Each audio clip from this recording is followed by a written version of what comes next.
क्या आप जानते हैं ज़ोमैटो का जो ओनर है, वो 8th स्टैंडर्ड तक फेल्योर कहलाया कहलाया करता था, सभी लोग उसको फेल्योर बोला करते थे। लेकिन सडनली कुछ ऐसा हो गया जिसकी वजह से उन्होंने जो है पढ़ाई को इतना ज़्यादा सीरियसली ले लिया और इतना अच्छा परफ़ॉर्म करना चालू कर दिया जिसके बाद उनका आईआईटी में भी सिलेक्शन हो गया और आज की डेट में आपको तो पता है कि उनकी बिलियनियर कंपनी है ज़ोमैटो। ऐसे ही कुछ टिप्स और ट्रिक्स हम लोग आज के दिन में सीखने वाले हैं, जो आपको हेल्प करेंगे आपकी पढ़ाई को इम्प्रूव कराने के लिए।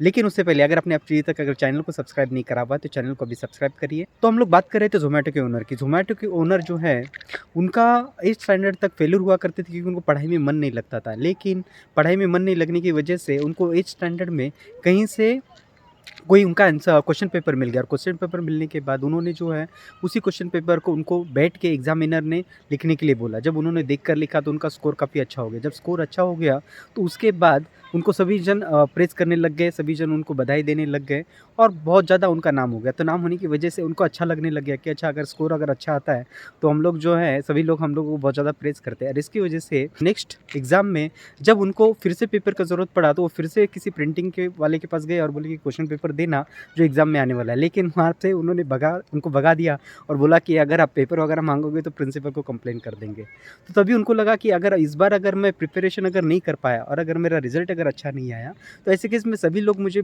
नाम रखेंगे या फिर मेरे को फिर से वैसे चिढ़ाना चालू कर देंगे। इसलिए उन्होंने क्या करा कि खुद से मेहनत करा और मेहनत करने के बाद उनका रिज़ल्ट जो है खुद की मेहनत की वजह से अच्छा आया। मतलब जो उन्होंने कॉपी करा था तब उनका सेकंड रैंक आया था, लेकिन जब उन्होंने खुद से मेहनत करने के बाद करा तो उनका रैंक 5th आया था। तो उनको लगा कि अगर लेट्स से मैं मेहनत करता हूँ तो काफ़ी अच्छा कर सकता हूँ। उसके बाद उनका आईआईटी में भी सिलेक्शन हो गया और उसके बाद उन्होंने ज़ोमैटो जैसा बड़ा-सा कंपनी भी बना दिया। ज़ोमैटो के ओनर से सीखने वाली चीज़ ये है कि अगर हम लोग हमारी ज़िंदगी में कुछ अगर खुद को रिवॉर्ड दें, किसी भी चीज़ को करने के लिए अगर रिवॉर्ड दें तो ऐसे केस में हम लोगों को करने के लिए काफ़ी ज़्यादा एनर्जी मिलती है और हमें बहुत सारा एनर्जी मिलती है और हम लोगों को करने का मन भी करता है। तो अगर हम लोग किसी हर चीज़ को अचीव करने के बाद या किसी भी टारगेट को अचीव करने के बाद खुद को कुछ ना कुछ अगर रिवॉर्ड दें तो ऐसे केस में हम लोग बहुत अच्छा कर सकते हैं। अगर हम लोग दूसरे ट्रिक्स की अगर बात करें तो हम लोग बात कर सकते हैं कि खुद का जो एनर्जी होता है वो किसी भी ऐसे-वैसे चीज़ों में हम लोगों को नहीं डालना चाहिए। तो पढ़ाई करने की जगह पे अगर हम लोग कुछ और कर रहे हैं, मोबाइल देख रहे हैं या फिर खेल रहे हैं या कुछ भी कर रहे हैं, तो ऐसे केस में हम लोगों का एनर्जी वहाँ पे लॉस होता है। जब एनर्जी लॉस होता है तो उसके बाद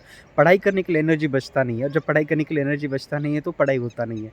इसीलिए जब आपका एग्ज़ाम का समय है या कुछ क्रिटिकल सिचुएशन जिसमें आपको पढ़ाई करना बहुत ज़्यादा ज़रूरी है, ऐसे समय में कम से कम आप यहाँ-वहाँ पे डाइवर्ट हो ऐसा कोई भी चीज़ ना करें। ख़ास करके अगर मोबाइल की बात करें तो मोबाइल को कम से कम एग्ज़ाम के टाइम पे दूर रखा करो जिससे आपका एनर्जी सेव होगा और आप काफ़ी अच्छा इम्प्रूव करा सकते हैं।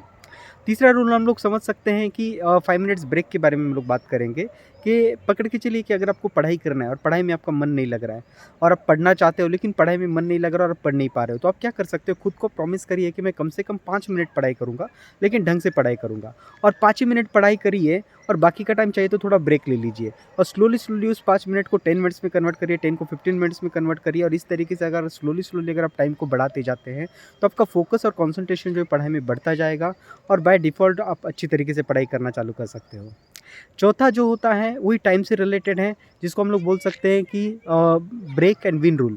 ब्रेक एंड विन रूल का मतलब ऐसे होता है कि आपके पास जितना भी समय है, जो भी समय है आपके पास, उसको हम लोग ब्रेक करते हैं। जैसे अगर हम लोग 1.5 घंटे का समय है या फिर 2 घंटे का टाइम अगर आपको पढ़ाई के लिए डिसाइड करा हुआ है, तो आप 2 घंटे को डिवाइड करिए आधे-आधे घंटे में या फिर हम लोग बोल सकते हैं 45 मिनट्स में डिवाइड कर सकते हैं या फिर 90 मिनट्स में डिवाइड कर सकते हैं और डिवाइड करके उतना-उतना समय पढ़ाई करिए और पढ़ाई करने के बाद आप उसको 15 या 20 मिनट्स का ब्रेक दीजिए। ब्रेक देने से ऐसे होगा कि आपका एनर्जी बना रहेगा और आप ढंग से कुछ पढ़ाई करके एग्ज़ाम में अच्छा खासा स्कोर कर सकते हो। ऐसे सभी लोग बोलते हैं कि हमें फ़ोकस करना चाहिए, कंसंट्रेशन करना चाहिए, पढ़ाई करना चाहिए, एग्ज़ाम में अच्छा परफ़ॉर्म करना चाहिए, तभी जाके हम लोग ज़िंदगी में अच्छा कर पाएँगे। तो ये सारी चीज़ें इंपॉर्टेंट होती है, इसीलिए सभी लोग बोलते हैं क्योंकि उन्होंने भी ज़िंदगी में यही सारी चीज़ें करके अब ज़िंदगी में जो भी मुकाम हासिल करा हुआ है, तो उसके पीछे कुछ ना कुछ रीज़न्स होते हैं, बहुत सारी चीज़ें सीखने को मिलती हैं। पढ़ाई में रिज़ल्ट आए या ना आए, लेकिन हम लोगों को हमारा प्रयास या हम लोगों का प्रयत्न जो होता है, वो कभी भी छोड़ना नहीं चाहिए। इसलिए हम लोगों को अलग-अलग ट्रिक्स या टेक्निक सीख-सीख के कुछ ना कुछ करना पड़ता है। अगर लेट्स से कि अगर आप अभी के समय में आपका जो काम है, वो अगर ढंग से नहीं करोगे, तो आने वाले समय में जो आपका एक्चुअल काम होगा, वो भी शायद से ढंग से ना करो। इसीलिए हम लोगों को अगर हमारी ज़िंदगी में अभी हम लोगों का एम पढ़ाई है, तो पढ़ाई करना ज़रूरी है। तो उसको 100% दीजिए और पढ़ाई अच्छे से करिए। इस तरीके के टिप्स और टेक्निक्स जानने के लिए चैनल को भी सब्सक्राइब करिए। चैनल को अगर सब्सक्राइब नहीं करा हुआ है और वीडियो को लाइक करिए और किसी की ज़िंदगी में अगर ये बदलाव ला सकता है तो उसको शेयर करिए। ट्यूशन से रिलेटेड अगर कोई भी जानकारी, टिप्स या ट्रिक्स है, कुछ भी चाहिए रहेगा, पर्सनल लेवल पर हम लोग कोचिंग कराते हैं। उससे लेवल रिलेटेड अगर कुछ भी क्वेरीज़ रहेगा तो डिस्क्रिप्शन में हम लोगों का डिटेल्स रहेंगे। आप वहाँ से हम लोगों को कनेक्ट कर सकते हैं, जहाँ पे हम लोग आपको जुड़ के आपको डेफ़िनेटली कुछ ना कुछ हेल्प करा सकते हैं। Thank you.